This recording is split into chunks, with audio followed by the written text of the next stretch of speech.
Hi மக்களே, இந்த படத்துல நாம பார்க்க போற திரைப்படத்தோட பேரு தம்பிக்கு எந்த ஊரு. இதுல ரஜினிகாந்த் அவர்கள், மாதவி, சுலக்ஷனா, செந்தாமரை, வினு சக்கரவர்த்தின்னு நிறைய பேர் நடிச்சிருப்பாங்க. ரஜினிகாந்த் மிகப்பெரிய ஒரு பணக்கார வீட்டு பையனை நடிச்சிருப்பாரு. அவர் ஊதாரியா செலவு பண்றது அது பணத்தை ஊதாரியா தண்ணி மாதிரி செலவு பண்ணுவாரு. இது அவருக்கு அவங்க அப்பாவுக்கு பிடிக்காது. இந்த படத்தை இயக்கியவர் ராஜசேகர் அவர்கள். இப்படி சீன் போயிட்டு இருக்கும் போது ஒரு பிச்சைக்காரர் ஒரு பார்க்குள்ள பிச்சை கேட்குறாரு. அப்போ எல்லாரும் அவரை வெறுப்பேற்றும் போது ரஜினி அவரை தட்டி கேட்டு சண்டை போட்டு அந்த பாரை சுக்குநூறாக உடைச்சிடுறாரு. பிச்சைக்காரோடைய மூஞ்சிலேயே நிறைய பணத்தை விட்டுடுறாரு, இதை எடுத்துக்கோன்னு சொல்லிட்டு. அப்புறம் இன்னொரு சீன்ல ஒரு பணக்காரர் அவங்களுடைய அட்டகாசம் பண்ற குழந்தைய நாய் மாதிரி சங்கில கட்டி வச்சு விளையாட வைப்பாரு.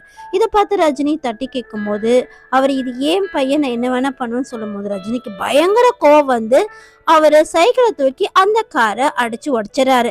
காரோடைய ஓனரோ பாரோடைய ஓனரோ ரஜினியோடைய அப்பா கிட்ட முறையிடுறாங்க, பணம் கேட்குறாங்க.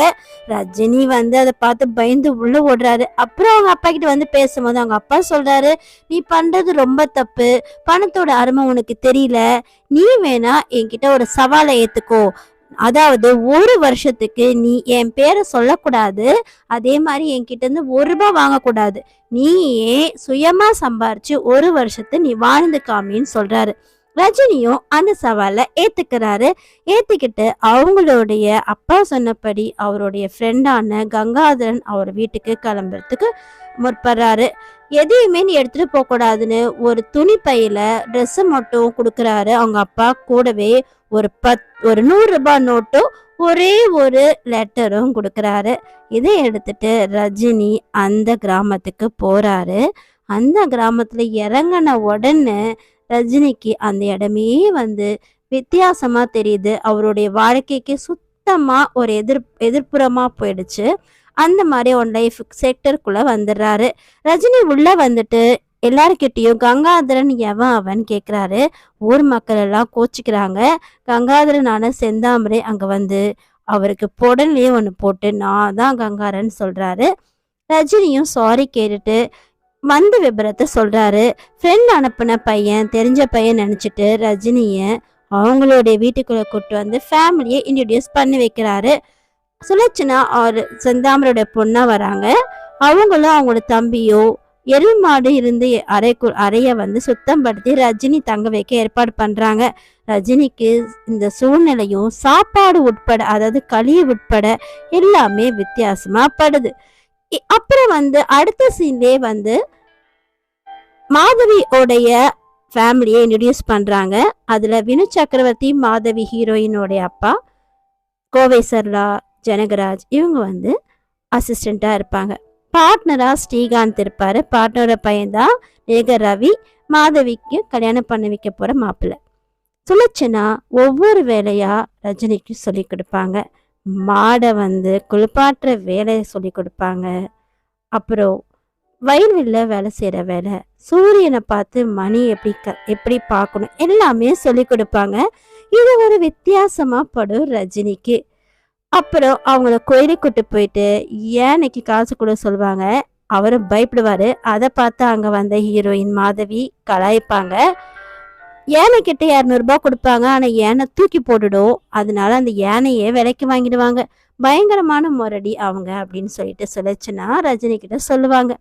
ஒரு சீன் வரும். ரஜினி அவர் அறையில இருக்கும் போது பாப்பா போட்ட தாப்பான்னு புக்கை படிப்பாரு. சுயரசியமா செக்ஸியான புக்கு அது. பக்கத்துல பாம்பு உக்காந்துருக்கும். அதை பார்த்து ரஜினி பயங்கரமா பயப்படுவாரு. அந்த பார்த்து அவர் பயப்படுறதே செம்ம ஜோக்கா இருக்கும். பாம்பு போடணுன்னு அப்படியே பாப்பான்னு சொல்லிட்டு பாம்பை பார்த்து பயந்து கீழே மயங்கி விழுந்துருவாரு. நல்ல அருமையான ஒரு சீன் கூட இந்த படத்துல. அடுத்தது சுலட்சணா வீட்டு வேலை, வயல் வேலை எல்லாமே ரஜினிக்கு சொல்லி கொடுப்பாங்க. மாட்டை பால் கிடக்கும் போது மாடு 8 உதவிடும் ரஜினிய, அதையும் அவர் கத்துப்பாரு. இப்படியே போயிட்டு இருக்கும். இதுல ஒரு நாள் அவங்க உட்காந்து சாப்பிட்டுட்டு இருக்கும் போது குதிரையில மாதவி சாப்பாட்டு மேலேயே ஏறி வருவாங்க. அதை பார்த்து எல்லாம் ஸ்டன் ஆயிடுவாங்க. அடுத்த நாள் அவங்க அந்த வழியே வரும்போது அவங்கள கீழே தள்ளி விட்டு பயங்கரமா வெறுப்பேத்தி ஒரு பாட்டும் பாடியிருப்பாங்க. ரஜினிகாந்தும் சுலட்சணா அவங்க தம்பியும் சேர்ந்து வெறுப்பேத்தி ஒரு பாட்டு பாடியிருப்பாங்க. அடுத்த சீன்ல செந்தாமரையோடைய வீட்டெல்லாம் வாங்கணும்னு சொல்லிட்டு இந்த ஸ்ரீகாந்த் அவங்க ப்ளஸ் அந்த வினு சக்கரவர்த்தி இவங்கெல்லாம் வராங்க. இந்த ஊர் மக்களுடைய வீட்டெல்லாம் நாங்கள் வாங்கி இங்கே மில்லு கட்ட போகிறோன்னு சொல்லும் போது செந்தாமரை நான் கொடுக்க மாட்டோம், எங்களுக்கு அது வேணாம், நீங்கள் எவ்வளோ பணம் கொடுத்தா வேணான்னு சொல்லிடுவார். மாதவிக்கு ரஜினி மேலே பயங்கர கோவம் இருக்கனால ஆளை வச்சு அடிப்பாங்க. அங்கே ஒரு சண்டை காட்சி வரும். பயங்கரமாக சண்டை காட்சி போயிட்டு இருக்கும்போது அவங்க வந்து ரஜினியை வந்து கையை கட்டி விட்டு குதிரை மேலே ஏறி அப்படியே கொஞ்சம் தூரம் ஓட்டிட்டு போவாங்க. ரஜினி வந்து கீழே பிடிச்சி இழுப்பாரு கயிறை. மாதவி கீழே விழுந்துருவாங்க. விழுந்த மாதவி வந்து கெஞ்சுவாங்க என்னை ஒன்றும் பண்ணிடாதுன்னு. திருப்பியும் வந்து அவர் விட்டுட்டதுனால குதிரை மேலே ஏறி நீ தைரியம் இருந்தால் எங்கள் வீட்டுக்கு வந்து பாருன்னு சொல்லுவாங்க. அதே மாதிரி அவங்க என்னென்ன நடந்ததோ அவங்க அப்பாட்ட வந்து சொல்லும் போது அவங்க அப்பாவுக்கு பயங்கர டென்ஷன் ஆகிடும். ஆளை வச்சு அடித்து தூக்கிட்டு வரும்போது இவர் வந்து மாதவி வீட்டுக்குள்ளேயே வந்து எல்லாரையும் அடித்து போட்டு மாதவியை கட்டி பிடிச்சி கண் இடத்துல கிஸ் பண்ணிடுவார். அதுக்கப்புறம் அவங்க 2 பேருமே ஃபீல் பண்ணி கொஞ்சம் பிரிவாங்க. ஒரு மாதிரி ரொமான்டிக் லுக்கோட அவங்க 2 பேருமே பிரிவாங்க. ரஜினி முத்தம் கொடுத்தத மாதவி அவங்க அப்பாட்ட சொல்வார். அவங்க அப்பா வந்து செந்தாமரைட்ட சொல்லி செந்தாமரையை அவங்க வீட்டு மரத்தில் கட்டி போட்டிருப்பாங்க ரஜினியை. மாதவியை வந்து சாட்டையால் அடிக்க சொல்லும் போது ரஜினி வந்து ஒரு மாதிரி ரொமான்டிக் பார்வை பார்ப்பாரு. பார்த்த உடனே மாதவிக்கு என்னவோ மாதிரி ஆகி அவங்க அந்த சாட்டையை கீழே போட்டு உள்ளே போயிடுவாங்க. அப்படியே போகும்போது அவங்களுக்கு ஒரு ரொமான்டிக்கான ஒரு ஃபீல் வரும். ரஜினி மேலே வந்து காதல் வயப்படுவாங்க. அவங்களால சாப்பிட முடியாது. கோவைசலா வந்து கூப்பிட்டாலும் அவங்க போக மாட்டாங்க, சாப்பிட மாட்டாங்க. ரஜினியே பார்த்துட்டு இருப்பாங்க. ரஜினி சுலட்சணா பார்க்க வரும்போது சுலட்சணாட்ட சொல்வார், நான் சும்மா தான் வந்து இப்படி ஆக்ட் விடுறேன், எனக்கு மதிப்பு, அதுக்காக தான் நான் வந்து இதில் கட்டி போட்ட மாதிரி இருக்கேன்னு சொல்வார். அதுக்கப்புறம் எல்லாம் முடிஞ்ச பிறகு ஒரு காதல் பாட்டு வரும். காதலின் தீபம் ஒன்ற அந்த அழகான பாட்டு வரும். 2 பேருமே பாடுவாங்க. அற்புதமான அந்த பாட்டு அப்படியே ஓடும். பாட்டு வந்து முடிச்ச அடுத்த சீனே பார்த்தீங்கன்னா சுலட்சணாட்ட வந்து ரஜினி வந்து மாதவியை பற்றி ரொம்ப ரொமான்டிக்காக பேசிட்டு இருப்பார். அப்போ அவங்க தம்பி சொல்வார், நீ என்னை மாமான்னு கூப்பிட சொன்னால ரஜினியை, ஆனால் இப்போ ட்ராக் மாறப்போகுது, என் சின்ன பையனாக இருந்தாலும் அவர் ட்ராக் மாறிட்டு இருக்குன்னு சொன்னேன். சுலட்சணா வந்து ரொம்ப வருத்தப்படுவாங்க. மாதவியும் ரஜினியை காதலிக்க ஆரம்பிச்சிடுவாங்க. சாரி கட்டுவாங்க. எல்லார்கிட்டையும் அன்பாக நடந்துப்பாங்க. அவங்க வந்து அவங்க லவ் இருக்கா அப்படின்னு கண்டுபிடிக்கிறேன்னு சொல்லி கோவை சார் என்ன பண்ணுவாங்கன்னா ரஜினியை பார்த்து இந்த மாதிரி மாப்பிள்ளை வீடு பார்க்க வராங்கன்னு சொல்லி ரஜினிக்கு செம்ம டென்ஷன் ஆகிடும். உடனே அவர் என்ன பண்ணுவார், அவர் செதுக்கி வச்ச சுமதியை வந்து கோடாலி வச்சு அவர் வந்து அடிச்சுட்டு அந்த கோவத்தை வெளிப்படுத்துகிற மாதிரி அடிப்பார். இந்த கோபம் இருக்குன்னு கோவை செல்லா போய் மாதவிட்ட சொல்லும் போது மாதவி அதை வந்து நம்ப மாட்டாங்க. இருந்தாலும் கோவை செல்லா ஒரு ஐடியா கொடுப்பாங்க.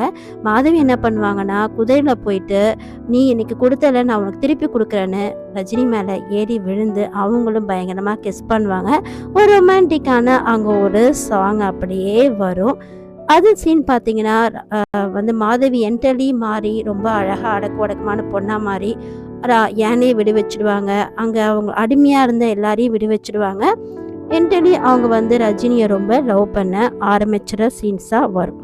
நெக்ஸ்ட்டு வந்து அந்த ஊர் மக்கள் எல்லாருமே அவங்க இடத்தெல்லாம் எழுதி கொடுத்துருவாங்க செந்தாமரை தவிர. அதனால் பாம்பை வந்து வில்லனுங்க ஏவி விடுவாங்க.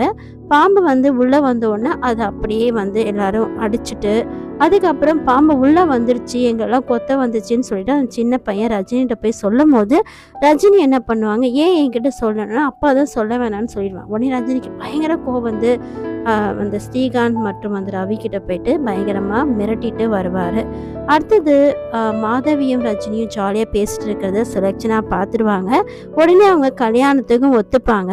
மாப்பிள்ளை வீடு பார்க்க வரும்போது சத்யராஜ் தான் மாப்பிள்ளை. உனக்கு பிடிச்சிருக்கா ரஜினி கேட்கும்போது எல்லாருக்கும் பிடிச்சதா எனக்கும் பிடிக்குன்னு ஒரு மாதிரி சோகமாகவே சொல்லுவாங்க. ரஜினி வந்து அவங்களுக்கு பிடிச்சிருக்குன்னு சொல்லி கல்யாணம் ஏற்பாடாயிடும். ஆனால் சோகமாக அந்த சுலட்சணா காதலின் தீபம் ஒன்று பாடிட்டு இருப்பாங்க.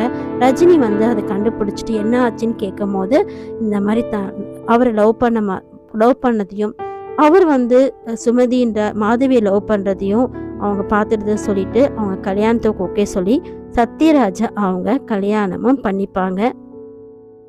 நெக்ஸ்ட் பார்த்தீங்க அப்படின்னா இந்த விஷயம் வந்து செந்தாமரைக்கு தெரிஞ்ச லவ் விஷயம் ரஜினியை பயங்கரமாக கண்டிச்சிடுவாரு. ரஜினி ஊருக்கு போக சொல்லும்போது நான் போக மாட்டேன், நான் ஒழுங்காக இருக்கிறேன்னு சொல்லிட்டு திரும்பி வீட்டுக்குள்ளே போயிடுவார். மாதவி வந்து அவங்க லவ் பற்றி அவங்க அப்பாட்ட சொல்லுவாங்க. அவங்க அப்பா வந்து ஓரளவுக்கு சம்மதிக்கிற மாதிரி தான் இருப்பார். ஆனால் ஸ்ரீகாந்த் வந்து அதை விடாமல் அவங்கள வந்து எச்சரிக்கிற மாதிரி திட்டிட்டு போவார். இது வந்து ரவிக்கு தெரிஞ்சு மாதவி போயிட்டு இருக்கும்போது அவங்கள வந்து கடத்திட்டு காரில் கடத்திட்டு போவாங்க. காரில் கடத்திட்டு போன உடனே இந்த விஷயத்த ஜனகராஜ் மூலமாக தெரிஞ்சிட்ட ரஜினி குதிரை மேலே போயிட்டு மாதவியை போய் அவர் வந்து சண்டை போட்டு வில்லனுக்கு அது ரவி கிட்ட இருந்து மாதவியை வந்து மீட்டுட்டு வருவார்.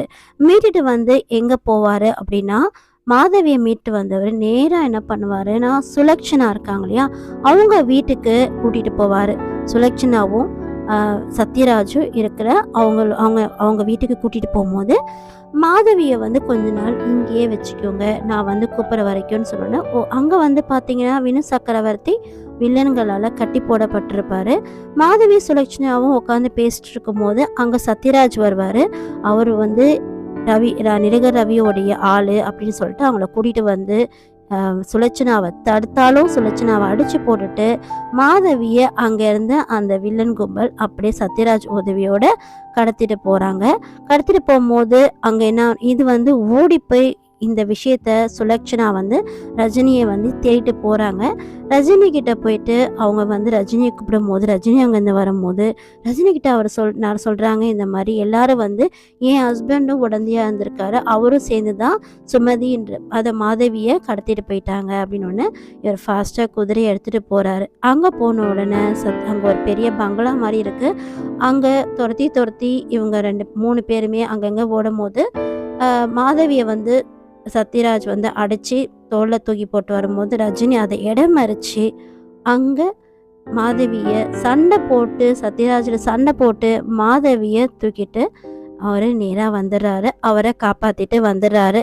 இப்படி ஒரு சீன் இருக்கும்போது உடனே பார்த்தீங்கன்னா இந்த பெரிய பணக்காரர் இருக்கல, அது ரஜினியோட அப்பா வீட்டில் வினு சக்கரவர்த்தி, மாதவி, சத்யராஜ், செந்தாமரன் எல்லாரும் வந்து சூழ்ந்திருக்கும் போது அவர் ரஜினி அப்பா சொல்கிறாரு, நான் வந்து என் பையனை வந்து உன் பொண்ணுக்கு கல்யாணம் பண்ணிக்க கொடுக்குறேன். உடனே வந்து மாதவி அப்போஸ் பண்ணுறாங்க, இல்லை நீ என் பையனை தான் கல்யாணம் பண்ணிக்கணும்னு சொல்கிறாரு. யார் உங்கள் பையன் அப்படின்னு ஒன்று அங்கேருந்து பார்த்தா ரஜினி நடந்து வருவார். ரஜினி நடந்து வந்தோடனே எல்லாருக்குமே செம ஷாக் ஆகிடும், சந்தோஷமாயிடுவாங்க. அப்போ வந்து வினு சக்கரத்தை முடிப்பார். தம்பிக்கு எந்த ஊரும் நினச்சேன், கடைசியில் தம்பிக்கு நம்ம ஊர் தான்.